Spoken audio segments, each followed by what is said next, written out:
malgré le fait que j'ai pu côtoyer Bernard Tapie, moi, j'ai mis aucun souvenir d'enfance dans cette série.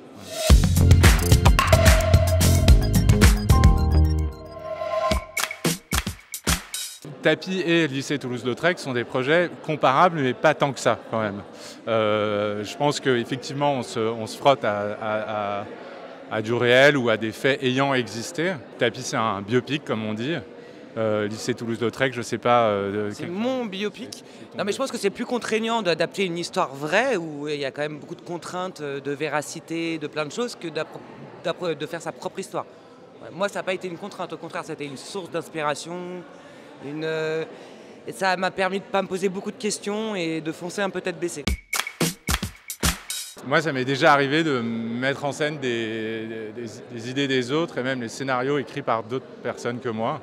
Donc c'est tout à fait quelque chose que je peux envisager de faire à nouveau, même si ce n'est pas du tout le même exercice quand on porte un projet, qu'on développe, comme on dit, qu'on écrit et qu'on arrive à le tourner.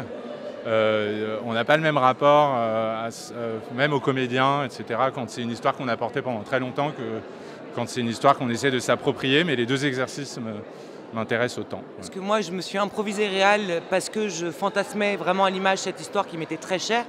Je le referai si ça me tient très à cœur et je pense que si je suis à l'initiation de l'écriture. C'est pas un conseil qu'on m'a donné, mais c'est une phrase que j'ai lue quelque part d'Alain Resnais.